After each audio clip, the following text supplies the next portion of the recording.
I want to bring in Joshua Ritter now. He's a criminal defense attorney and former prosecutor. He's also the host of the True Crime Daily, the Sidebar podcast. Joshua, as always, thank you. I think it's important that we take a look back at this case as we're doing this morning, because there are so many layers to it and it's confusing to follow. And then in addition to that, we're not seeing video from inside this trial as it proceeds. We're just getting audio clips each day. I want to play for folks at home one of the most recent audio clips. This is from a detective, and it really gives us some more insight into another lie that she has told. This is body cam footage that he recounts after visiting Vallows' apartment to do a welfare check on JJ. Let's take a listen. When we addressed Chad Daybell, she referred to Chad as her brother's friend. However, at this time, number one, I had seen the two of them affectionate together in the parking lot of Hobby Lobby. Number two, at this time, we also knew that they had previously been married. So, Joshua, here we have yet again Lori Vallow caught in another lie, according to this detective. Yeah, absolutely. And I'm so glad that you pointed this out and highlighted that type of testimony, because it's really persuasive and powerful to jurors to hear from the defendant in some sort of way. I mean, they have the natural inclination to want to have her take the stand. Doubtful that that will happen in this case, but when you see things like jailhouse calls that they've already heard from, or badge cam footage that you were just referencing, it's as if the defendant is testifying. And so they get to hear in her own words, her talking about some of these really awful accusations. And in her response to her own son, she didn't have the greatest denial of her involvement. And now with this badge cam footage, we see that she's lying about the whereabouts of her children. It's very powerful and persuasive to the jurors. And it's unknown if she will testify. It's very unlikely that she will in her own defense, but the jury will be watching her throughout the whole trial and have already done so. What are you hearing about her demeanor in court?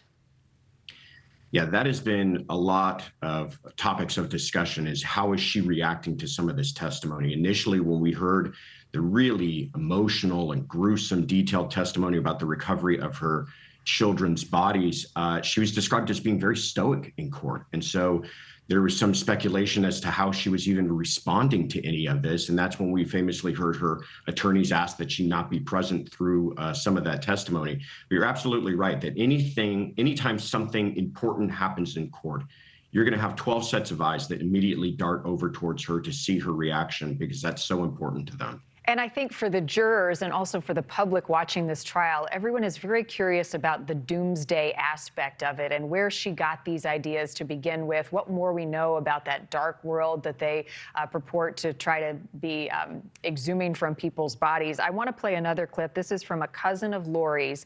Her name is Megan Iden, and she spoke with my colleague Ashley Banfield about the family dynamic and Lori's past. Let's take a listen. There's just a lot of dysfunction in the entire family system. There's a lot of secrecy, there's a lot of shame, there's a lot of manipulation and control. I think there's some mental illness.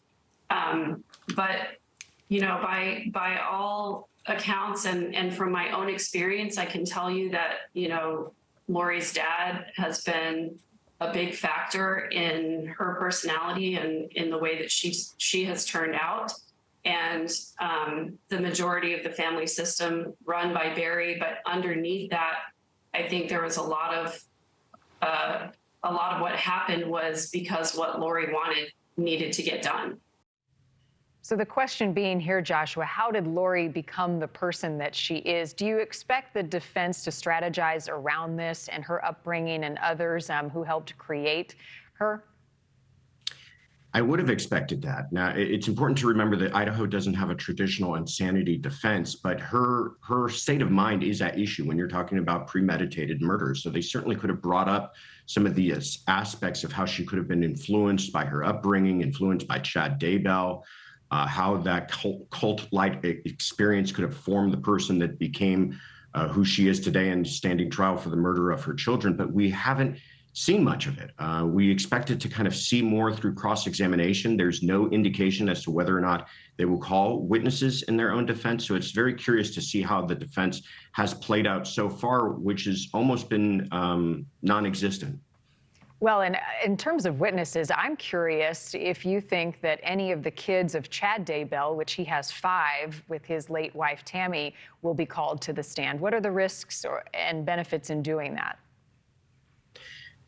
Again, if the intention here is to point the finger at somebody else, which I think has to be their defense, and we kind of saw a preview of that in the defense's opening statements when they talked about Alex possibly being involved, Alex Cox, her brother, perhaps Chad Daybell. So who knows? If those types of witnesses are called by the defense, I would expect that's where they start to have their defense of third-party culpability start to materialize, which we have not seen just yet, even though they've been limited to just their cross-examination. So it will be interesting to see what kind of defense they put on, if they put on a defense at all. Thank you for watching. Go to newsnationnow.com to find NewsNation on your television provider. And don't forget to click the red subscribe button below to get more of NewsNation's fact-driven, unbiased coverage.